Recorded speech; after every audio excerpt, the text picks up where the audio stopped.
하나님의 큰 은혜가 오늘 예배 참석한 성도 여러분들이 함께 하시기를 예수님의 이름으로 축복합니다. 요셉의 형들이 요셉을 해하고자 하였죠. 그때 유다가 중재를 해서 우리 형제인데 피를 보지 말자, 대신 미디안 상인들에게 팔자라고 얘기를 했죠. 그래서 은 20에 요셉을 팔게 됩니다. 이 사건이 있은 이후에 유다는 자기 형제들로부터 떠나서 오늘 본문에 기록된 대로 아둘람에 거하게 됩니다. 그곳에서 히라라고 하는 친구를 사귀게 되고요. 유다는 이곳에서 무엇보다도 가나안 사람 수아의 딸을 아내로 맞는 기쁨을 얻게 됩니다. 그리고 하나님의 은총을 받아서 엘, 오난, 셀라 3명의 아들을 잇따라 얻게 되죠. 예나 지금이나 아들을 둔 아버지는 며느리를 빨리 보고 싶어 하지 않습니까? 더욱이 큰아들인 경우는 그러한 마음을 더 갖게 됩니다. 유다 또한 여느 아버지와 다를 바 없었고요. 장자인 엘을 위해서 직접 헌사를 물색하다가 다말을 배필로 짝을 지어줍니다. 그런데 성경에는 어떤 연유인지 기록되어 있진 않은데요. 유다의 큰아들인 엘이 하나님 보시기에 악을 행했다라고 기록을 하고 그로 인해서 죽임을 당하게 됩니다. 유대는 계대 결혼이라고 하는 제도가 있습니다. 수원법 그렇게 불리기도 하는데요. 계대 결혼은 장자가 자녀를 생산하지 못하고 사망한 경우 그의 아우가 미망인이 된 형수와 결혼을 해서 후손을 잇게 하고 그의 형의 이름이 끊어지지 않게 하려고 하는 제도입니다. 성경에도 이러한 경우가 종종 등장하죠. 룻을 아내로 맞이한 보아스도 원래 룻의 남편인 기론의 친척이었는데 이 기론이 죽자 그 가문 가운데 한 사람이었던 보아스가 이 룻을 아내로 맞아서 기업을 잇게 됩니다. 유다는 큰아들 엘이 죽은 후 계대결혼 제도에 따라서 차자인 오난에게 이전의 형수였던 다말을 아내로 맞이하도록 했습니다. 그러나 오난은 이렇게 해서 아들을 낳아봤자 자기 아들이 아니고 형의 아들이 되니까 내가 그렇게 할 이유가 있나 이렇게 생각이 들어서 아버지의 뜻을 따르지 않고 결혼을 하기는 했지만 일부러 다말이 아이를 가질 수 없도록 인간의 방법을 썼죠. 그러나 이를 악으로 보신 하나님은 오난의 생명도 거두었습니다. 이러한 성경의 말씀을 보면서 우리는 하나님이 좀 심하신 거 아닌가 생각이 들 수 있습니다. 그러나 그것은 우리의 생각입니다. 하나님이 이러한 형벌은 엄하신 분이어서만이 아니라 하나님의 계획하심이 있기 때문입니다. 하나님이 어떤 계획하심이 있어요? 메시아, 구주 탄생. 하나님께서는 메시아가 탄생하는 계보를 아브라함, 이삭, 야곱 그리고 야곱의 12아들 가운데 유다를 통해서 낳도록 계획을 하셨습니다. 유다의 증조 할아버지인 아브라함, 할아버지인 이삭 그리고 아버지인 야곱에게 약속하셨던 메시아 탄생의 언약이 누구에게요? 야곱의 12아들 가운데 넷째 아들인 유다를 통해서 이어졌다라고 하는 것이 누구의 계획이에요? 하나님의 계획입니다. 여기서 여러분들이 혼돈을 하지 말아야 됩니다. 믿음의 족장의 계보는 아브라함, 이삭, 야곱, 요셉으로 이어지지만 메시아 탄생의 족보는 아브라함, 이삭, 야곱, 요셉이 아니라 유다예요. 이에 관해서 나중에 자세하게 제가 여러분에게 말씀드릴 기회가 있을 것입니다만은 요셉은 믿음의 족장으로 큰 부를 얻고 명성을 얻죠. 그의 아들인 에브라임 므낫세가 12지파로 오르게 됐죠. 그런데 나중에는 에브라임이 어떻게 돼요? 이스라엘 나라의 반란을 일으켜서 북이스라엘을 창건하는 데 주도적인 역할을 하는 것이 에브라임입니다. 그러나 하나님께서 언약을 통해서 메시아를 계보는 누구를 통해서 이루셨어요? 유다를 통해서 이루셨습니다. 우리는 성경의 시작과 끝과 뿐만 아니라 과정과 끝을 잘 우리들이 보고 거기서 주시는 하나님의 귀한 뜻을 새겨야 됩니다. 그렇다면 유다의 아들들이 자손을 생산해야 되는데 유다의 첫째 아들 엘은 하나님 보시기에 악을 행함으로 죽임을 당했고요. 유다의 둘째 아들인 오나는 고의로 후손을 갖지 못하도록 했기 때문에 죽임을 당하는 겁니다. 이러한 하나님의 뜻을 안다면 유다의 두 아들 엘과 오난이 차례를 군 것이 너무한 것이다 라고 하는 것은 인간의 생각일 뿐이고, 하나님은 정하신 계획에 따라 이루신 줄 압니다. 인간은 피조물이에요. 절대자 하나님 뜻에 순종해야 함을 다시 한번 아는 저와 여러분 되기를 권면합니다. 그러나 이러한 하나님의 계획을 유다는 몰랐죠. 자기를 통해서 메시아의 족보가 이룰 걸 유다는 모르는 것이죠. 그래서 이 유다는 근심에 쌓였습니다. 셋째 아들 셀라가 있기 때문에 다말의 남편으로 다시 셀라를 보내면 되긴 되지만, 앞서 두 아들이 줄줄이 다말과 결혼한 후 죽임을 당하는 것을 본 유다로서는 간단히 결정할 사안이 아닌 것이죠. 우리 예전에 아들이 결혼해서 후손 없이 일찍 죽이면 시어머니가 며느리한테 뭐라 그랬어요? 내 새끼 뭐뭐 먹은 이 드센 뭐야 라고 했죠. 그와 같이 이 유다도 야, 이 막내까지 줬다가 큰일 나겠다 이렇게 생각이 든 거예요. 그래서 유다는 다말을 불러서 말합니다. 오늘 보면 11절이죠. 유다가 그의 며느리 다말에게 이르되 수졸하고 내 아버지 집에 있어 내 아들 셀라가 장성하기를 기다리라. 이 말씀을 보면 유다가 외형적인 모습으로는 셀라가 아직 어리니까 어른이 되면 그때 내 남편이 되게 하도록 할 테니까 그동안 친정 가 있어라 이렇게 보이지만, 실상은 이 말씀 안에 유대의 잔꾀를 찾을 수가 있습니다. 여러분, 결혼해가지고 시집오는 새 아가를 기다리게 하면 자기 집에서 기다리게 해야 되지 왜 친정으로 보내요? 이 대목에서부터 이미 유다는 막내를 다말에게 줄 의향이 없었던 것이죠. 어떻게 하든 순간만 모면해보려는 인간적인 술수에 지나지 않습니다. 그래서 본문 11절에 보니까 내 아들 셀라가 장성하여 기다리라 그러면서 셀라도 그 형들같이 뭐할까? 죽을까 염려합니다. 이렇게 유다는 사실상 막내 아들을 앞에 형들과 같이 되지 않도록 하기 위해서 인간의 생각을 한 거예요. 그로 인해서 친정에 돌아가 과부로 시아버지가 부를 때까지 마냥 기다려야 되는 다말의 입장은 생각하지 않은 것이죠. 자기와 자기 아들을 먼저 생각한 것입니다. 그럼에도 다말은 시아버지 말을 듣고 아버지 집에 있느니라 라고 본문 11절에 말합니다. 친정에 돌아가 과부가 입는 옷을 입으며 저 너머 시댁에서 자신을 불러줄 날만 기다리는 그런 삶을 산 것이죠. 여기서도 여성차별이 드러나지 않습니까? 기다려본 분들은 알 것입니다. 분명한 약속을 하고 기다리다가도 10분이 늦으면 바로 뭐예요? 전화하잖아요. 어디냐고. 그때는 전화도 없고. 이거는 뭐 10분도 아니고 하루이틀도 아니고 셀라가 장성하게, 그것도 시아버지가 불러야 되는 그런 기다림이 계속되는 것이죠. 애간장이 타들어가는 일입니다. 얼마의 시간이 지났을까요? 유다는 사랑하는 아내를 잃게 됩니다. 사별을 하게 된 것이죠. 유다는 위로를 받은 후로 표현된 장례 기간을 가집니다. 애도 시간이 끝난 후 이제 홀아버지가 된 홀아비가 된 유다는 아둘람에 이주한 후 친구로 사귀어온 친분 관계에 있던 히라와 함께 양털을 깎기 위해 딥나로 갑니다. 이스라엘에서는 양털을 깎는 날이 잔치예요. 그들은 목축업을 하기 때문에 1년에 2차례 이렇게 양털을 깎을 때, 혹은 뭐 3차례 양털을 깎을 때 자기 집안의 가족 친지와 이웃을 다 불러 모아서 잔치를 배설을 합니다. 이때 유다가 친구 히라와 함께 딥나에 있다는 소식을 어떤 사람이 다말에게 전해줘요.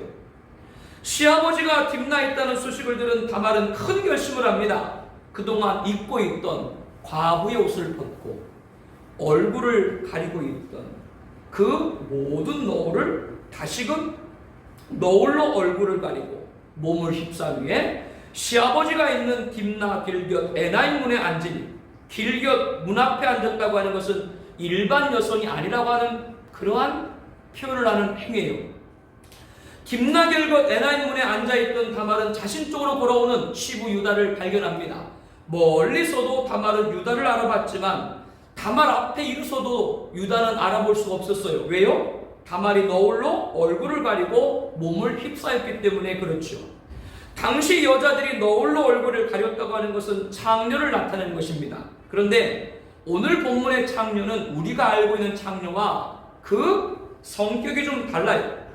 고대 근동 지방에서 우상을 섬기던 이방인들은 신전제의에서 신을 숭배하는 행위의 일부로 매음을 하는 장녀들이 있었습니다. 이때 성행위를 특별히 구별된 장녀를 게데사라고 부르는데 오늘 본문의 장녀는 그 뜻입니다. 유다가 살던 아둘람 그리고 딥나 등 이방신을 섬기는 가나안 사람들이 거주하는 곳이기 때문에 이방인들은 풍요 여신인 아스다로스를 섬기는 신전제에서 성적 행위를 함으로써 가산과 풍요를 가져온다, 이렇게 믿고 그들이 제의 가운데 이 장녀들과 아까 말한 매음 행위를 한 것이죠. 그렇기 때문에 본문의 장녀는 오늘날의 율락 여성과는 성격이 좀 다릅니다. 아마도 유다는 다말을 이방 신전에서 종사하는 여자로 보고 내게 들어가게 하라 라고 제안을 합니다. 이에 다말은 유다에게 무엇을 주고 내게 들어오랴 라고 요구를 하죠. 유다는 염소 새끼 줄 것을 그에게 약속합니다. 그러나 지금은 내가 염소 새끼가 없기 때문에 유다는 다말이 요구하는 자신이 갖고 있었던 도장, 끈, 지팡이를 맡깁니다. 단부문이죠. 이 도장과 끈과 지팡이는 당시 유대 사이에서 남자들을 상징하는 물품입니다. 지금으로 말하면 인간, 신용과 같은 거예요. 두 사람은 관계 후 각각 자기 길을 떠납니다. 다말은 다시 친정으로 돌아가 벗었던 갑옷을 도로 입었고, 유다는 딥나로 돌아가서 자신의 담보물을 되찾기 위해 친구 하라에게 부탁합니다. 내가 이러이러한 일이 있으니 친구 하라, 네가 좀 그곳에 올라가서 이 염소 새끼를 그 여인에게 주고 내가 맡긴 담보물을 가져가라, 이렇게 부탁을 한 거예요. 유다의 부탁을 받은 하라는 딥나 길곁 에나임 문과 그 주변을 찾고 찾아도 찾을 수가 없었습니다. 오히려 그 지역 사람들에게 이 동네에는 창녀가 없다, 그 말만 듣게 됐어요. 이 상황을 들은 유다는 우리가 부끄러움, 즉 더 이상 계속 찾다가는 소문이 나서 망신당할 수 있으니 찾는 것 이제 그만두자, 그까지 뭐 도장과 끈 지팡이 잃어버린 셈 치지, 이렇게 이제 단념을 하고 일이 끝나는 것으로 알았습니다. 그러나 석 달 정도가 지난 후 유다는 이상한 소문을 듣게 됩니다. 다말이 행음하여 임신하였다라는 얘기가 들려온 거예요. 유다는 다말에게 막내 셀라도 죽을까 두려워해 주지 않았지만 엄연히 아직 법적으로는 다말은 누구의 며느리예요? 유다의 자부입니다. 경로한 유다는 다말을 끌어다가 불을 살리려고 했습니다. 끔찍한 형벌을 받기 위해 친정에 끌려간 다말은 한 사람을 유다에게 보냅니다. 다말이 보낸 사람은 유대 앞에 도장과 끈과 지팡이를 보이면서 이 물건의 임자로 말미암아 임신하였다라고 그렇게 전해주게 되죠. 여기서 본문의 이야기를 잠깐 멈추고 이 말씀을 통해서 수년 전부터 논란이 되고 있는 미투에 관해서 논하고자 합니다. 시부 유다와 자부 다말의 관계가 미투와 무슨 관계가 있을까요? 10여 년간 광역단체장으로 재직했던 분이 비서 성추행 가해자로 피소당한 사실이 알려진 직후 스스로 극단적인 선택을 했습니다. 또 다른 광역단체장은 면담 과정에서 여성 공무원에게 불필요한 신체 접촉이 한 사실이 밝혀져 사임을 하고 지금 재판 중에 있죠. 그리고 최근 모 정당 대표가 직위 해제되었고 3일 후에는 제명이라는 최고 수위의 처벌을 받게 됐습니다. 대표로 취임한 지 109일 만에 사퇴라는 불명예를 받게 된 것은 한 모임에서 소속 의원을 성추행했고 그 의원이 미투로 인한 결과인 것이죠. 그런가 하면 모 감독이 급격한 코로나19 합병증으로 이국에서 쓸쓸히 죽음을 맞게 됐습니다. 그는 충무로 이단아로 불리며 국내에서는 개봉관도 찾을 수 없을 정도로 홀대를 받았지만 유럽과 서구에서는 높게 평가를 받아서 세계 3대 영화제인 칸, 베네치아, 베를린에서 본상을 받은 한국의 유일한 감독이었습니다. 그의 사망에 주목을 받게 된 것은 그의 명성만이 아니라 대한민국 미투 운동의 가해자로 지목이 되었기 때문입니다. 그리고 그와 함께 많은 작품을 함께했던 한 배우는 큰 인기를 얻고 극단 대표, 영화제 집행위원장 자리까지 올랐지만 사망한 감독과 함께 논란의 중심에 있었던 것으로 밝혀져 모든 공직은 물론이고 연예계에서도 사실상 재기불능의 상태가 되었습니다. 2017년 10월 5일 미국의 한 영화 제작자가 많은 여배우들과 여주인을 성추행을 성폭행했다라고 촉발된 미투는 태평양을 건너서 100일 후인 2018년 1월 30일 현직 검사가 한 케이블 방송사에서 상사의 성추행을 폭로한 후 대한민국에도 미투 운동이 휩쓸기 시작했고 3년이 지난 오늘까지도 대한민국의 미투는 화마와 같이 여기저기서 계속 이어지고 있습니다. 그러면 유다와 다말 그리고 미투와 미두이와 어떤 관계가 있나요? 그 사안이 동일하진 않지만 유형으로는 충분히 볼 수 있다고 봅니다. 특히 유다와 다말의 대처 방식을 볼 때 현재 벌어지고 있는 미투의 솔루션이 될 수 있기 때문입니다. 성경의 제일 목적은 구원입니다. 예수 믿고 구원받게 하는 것이 성경의 목적입니다. 그리고 성경은 구원받은 성도들의 교회 생활만 아니라 사회생활에 대해서도 말씀을 하고 있어요. 그러므로 텍스트인 성경을 통해 컨텍스트인 상황에서 가이드를 제시할 수 있습니다. 오늘 본문에서 유다는 위장한 다말을 자부인지 모르고 큰 잘못을 범했습니다. 나중에 자신이 아이를 임신한지 모르고 다말이 임신했다 행음으로 그 얘기만을 듣고 화형이라는 엄벌에 처하려고 했죠. 그런데 나중에 유다가 모든 사실을 알게 됐죠. 그때 유다는 어떤 자세를 취했습니까? 변명했나요? 아마도 그 자리엔 유다가 다말을 불사른다는 소문을 듣고 많은 사람들이 모였을 것입니다. 그 모든 많은 사람들 앞에 자신의 죄가 드러났어요. 그것을 막기 위해서 일단 먼저 부인부터 했나요? 자기 자부가 다른 남자와 통관하고 임신하고 덮버스를 한다 잘못을 전가했나요? 아닙니다. 유다는 그 자리에서 잘못을 인정했습니다. 그리고 자부를 향해 나보다 옳다. 내가 내 아들을 주지 않기 때문에 이렇게 된 거니까 나보다 옳다라고 하면서 오히려 다말의 누명을 벗겨줬죠. 여기서 우리는 미투와 미두의 죄의 행동을 유추할 수 있습니다. 가해자는 먼저 자기 잘못을 인정해야 됩니다. 사람이라면 큰 일을 당하는 순간 자기도 모르게 부정할 수 있어요. 너무나 큰 일을 당했기 때문에. 그러나 처음에는 그렇게 부정했다고 할지라도 자신의 과오를 인정해야 됩니다. 어떤 사람은 자신의 잘못을 시인하고 피해자들에게 사죄하는 기자회견을 했는데 나중에 알고 보니까 이마저도 사전에 리허설한 것으로 밝혀져서 많은 사람들이 공분을 사고 공적이 됐죠. 자신의 잘못한 것이 있다면 그대로 사실을 인정하는 것이 첫째입니다. 두 번째로 자신의 잘못을 반복하지 말아야 됩니다. 유다는 오늘 본문에서 자신의 잘못을 인정한 다음 다시는 그를 가까이 하지 않았다라고 말씀을 합니다. 유다 입장에서는 이 일으켜낸 것에 다말을 자기 아내로 삼을 수도 있습니다. 그렇게 한다고 해서 그리 큰 비난을 받지 않을 수 있습니다. 그러나 유다는 그러한 부정한 생각을 닫고 다시는 다말을 가까이 않고 자기 자부로 대했어요. 바로 이 자세가 가해자와 아직 드러나지 않지만 그러한 죄를 범한 이들의 자세가 돼야 됩니다. 사건 당사자를 보면 일이 불거지기 전에 경고음이 들렸어요. 여기저기서 피해당한 사람들이 자꾸 도움을 요청하는 일이 자꾸 주변에서 있었는데 그러나 수습하기보다 자신들의 힘으로 누르고 무시해버렸죠. 그렇게 쌓이다가 급기야는 대처할 여지 없이 급속도로 확대되어 버렸습니다. 되돌릴 기회가 있었을 때 빨리 깨닫고 돌이켜야 됩니다. 가해자들은 다시는 가까이지 아니하였더라 라는 말씀을 새겨야 됩니다. 자신의 잘못을 반복하지 말아야 된다라고 하는 거죠. 그렇다면 피해자들은 어떻게 해야 됩니까? 유다는 자신의 아이인지도 모르고 임신한 다말을 친정집에서 끌어갔습니다. 무서운 형벌을 내리기 위해서입니다.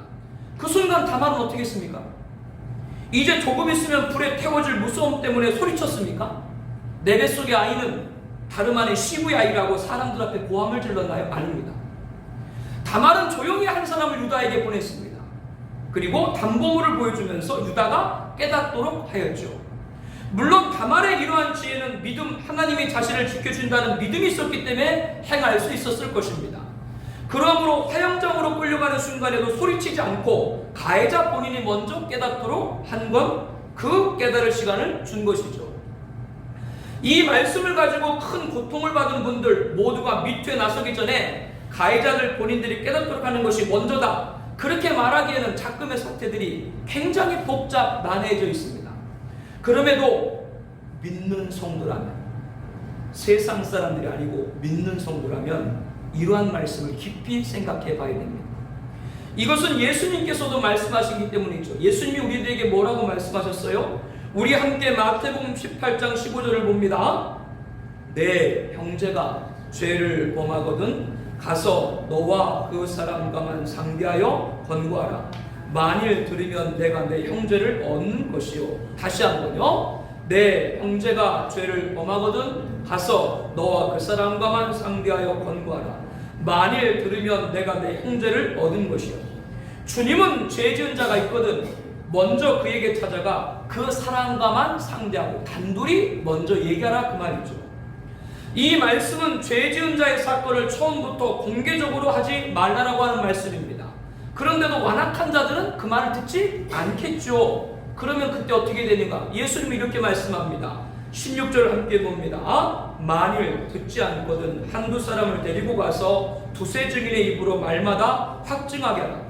단둘이 해서 듣지 않을 때는 누구와? 두세 증인들과 함께 그 사람에게 찾아가서 잘못을 인정하도록 하라라고 하신 겁니다.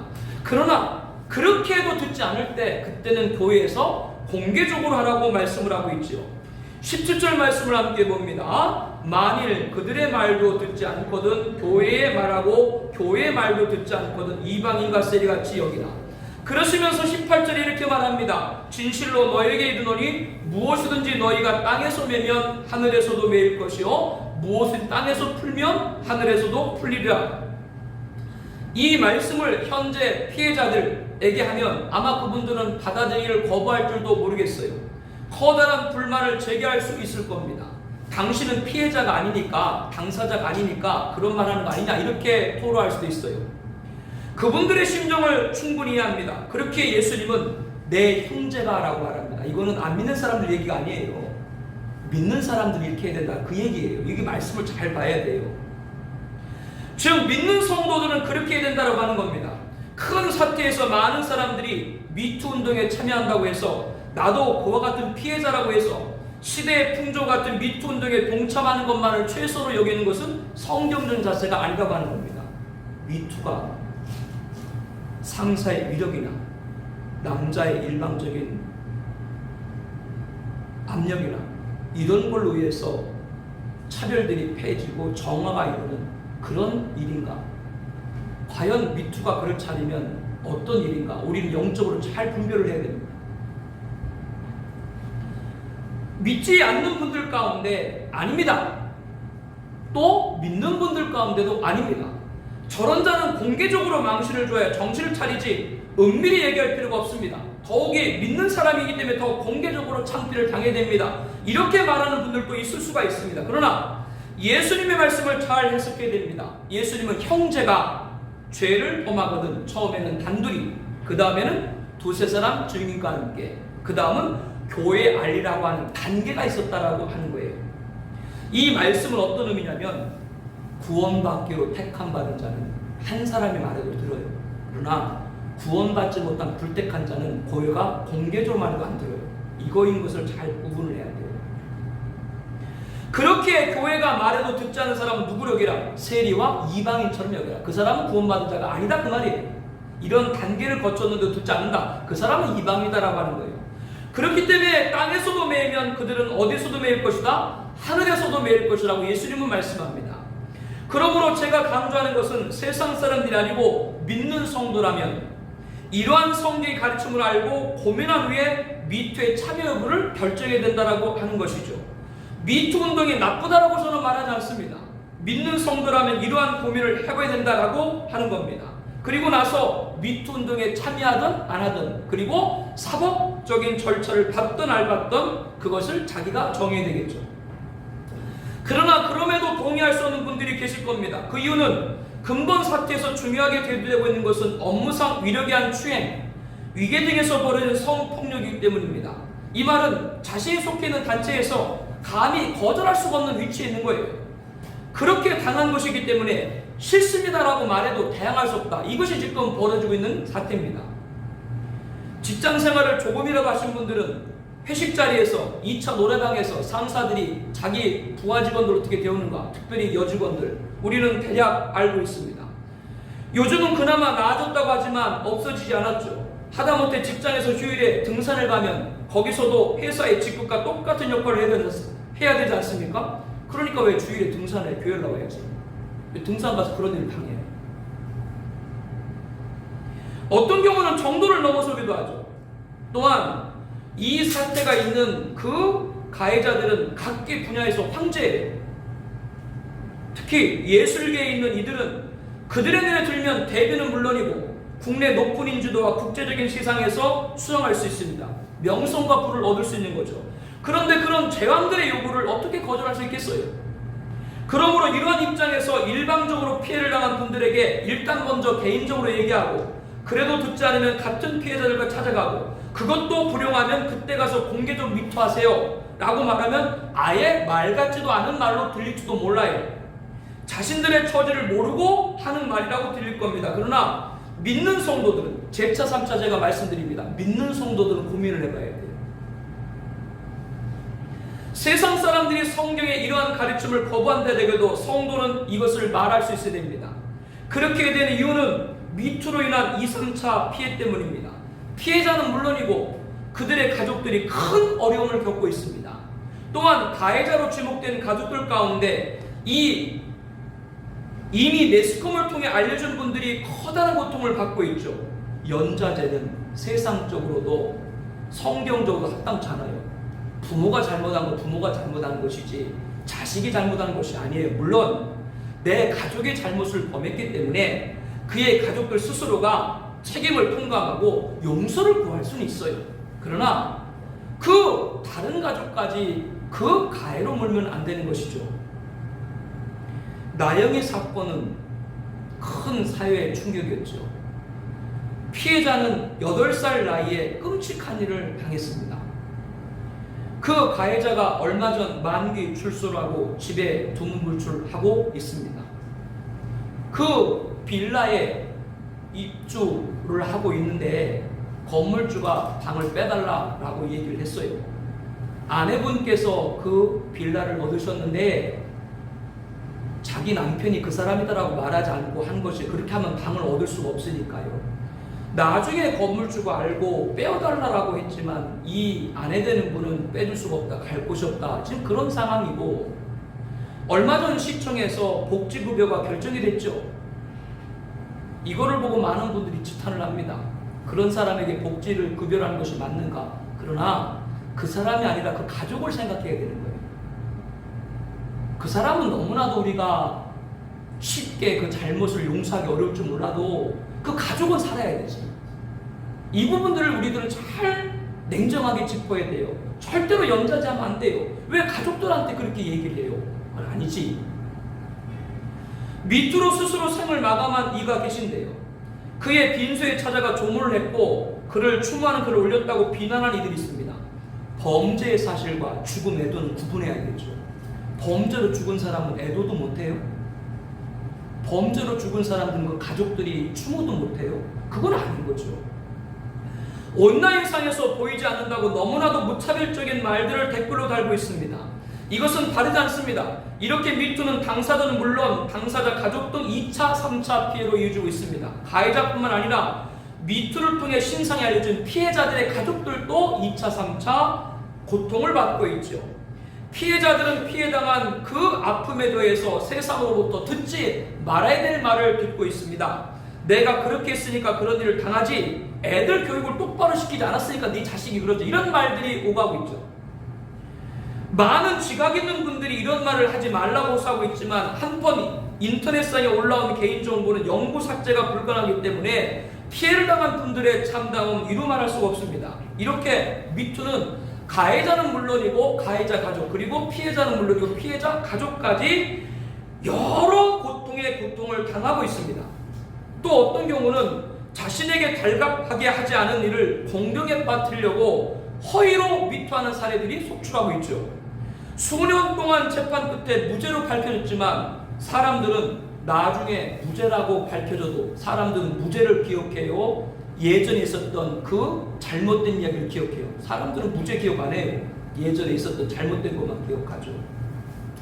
이렇게 허위 미투를 노리는 자들도 있어요. 그런데도 미투 운동에 참여된다는 신념이 있다면 해야 됩니다. 그러나 믿는 성도라고 하면 시대조류를 우선 따르기보다 성경의 가르침을 진지하게 듣고 하나님의 인도를 구하는 은혜가 있기를 권면해 드립니다. 오늘 본문에 시부 유다와 자부 다말의 관계는 하나님의 정하신 계획을 이루기 위해서는 인간의 술수가 막을 수 없으며 사람의 이성으로 이해할 수 없는 방법을 통해서 하나님의 뜻을 이룬다고 하는 내용입니다. 우리 생각과 다른 거예요. 하나님의 계획하심은. 유다가 다말을 친정으로 보낼 때 뭐라고 말하고 보냈어요? 너 가서 수절해라. 자기 다말을 보낼 때 그렇게 보내고, 자신은 아내가 죽었다고 사별했기 때문에 물론 신전의 제의에 있는 그런 창조라고 했지만 관계를 한 거, 그것은 그 관계도 잘못된 것이지만 하나님을 경외하는 사람이 신전에서 매음하는 창조주를 했다라고 하는 자체가 하나님이 기뻐하는 일이 아닌 거예요. 잘못은 사실 누가 한 거예요? 유다가 한 거예요. 다말은 자기가 기다려도 셀라를 주지 않기 때문에 누구를 통해서? 유다를 통해서 아이를 갖겠다라고 계대 결혼에 따라서 행한 거예요.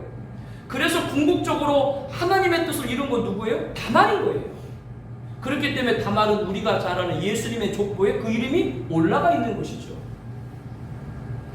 오늘은 이 하나님의 뜻, 이러한 계획들을 우리가 보면서 이 말씀 안에서 각도를 좀 달리해서 자신의 과거가 드러난 유다와 다말이 대처한 방식을 현재 미투와 이두에 유추해 보았습니다. 오늘 설교의 제안은 이 물건의 임자로 말미암아입니다. 다말은 사람을 보내 유다에게 담보물을 보여주고 이 물건의 임자로 말미암아 인심하였다라고 하였습니다. 이때 보인 유다의 반응은 뭐였어요? 모든 걸 인정했습니다. 그리고 다말의 누명을 풀어줬습니다. 또한 다시는 그를 가까이 하지 않고 예전의 잡으로 맞이했습니다. 이것이 근본 미투 운동으로 드러난 가해자들의 태도가 되어야 됩니다. 가해자는 잘못이 드러났을 때 인정해야 됩니다. 그리고 이미 그 이전에 징조가 보일 때 빨리 깨달아야 돼요. 그렇지 못했다면 철저히 자신의 잘못을 인정하고 피해자를 용납할 수 있는 진정한 사죄를 해야 됩니다. 그리고 다시는 재발하지 않도록 해야 되는 것이고요. 다말은 불에 사라지는 총장으로 끌려가면서도 많은 사람들 앞에 자신을 임신시킨 것은 시부라고 소리치지 않았습니다. 유다의 잘못을 드러내지 않고 조용히 사람을 보내서 유다라 하여금 스스로 깨달을 시간을 주었죠. 피해자는 너무 힘들지만 먼저 가해자가 깨닫도록 기회를 줘야 됩니다. 그 방식은 교회법을 따라야 되는 거예요. 이거는 안 믿는 사람들 얘기가 아니에요. 믿는 사람들에 관해서 지금 말씀을 나눈 겁니다. 우선 당사자끼리, 그 다음 두세 사람 중에 그 다음 교회에서입니다. 그래도 듣지 않으면 그는 뭐로 여겨라? 세리와 이방인처럼 여기라고 말씀을 하고 계시죠. 하늘에서, 땅에서 매인 자는 하늘에서도 매인 것이라고 말씀을 합니다. 즉 교회에서 공개적으로도 말하지도 않는데 듣지 않는 사람은 누가 치리해요? 하나님이 치리한다라고 하는 거예요. 믿는 사람들은 고통스러워도 이 말씀에 우선 고민해야 됩니다. 그리고 나서 미투 또는 형사의 책임을 물어야 됩니다. 철저히 물어야 될 건 물어야 되겠죠.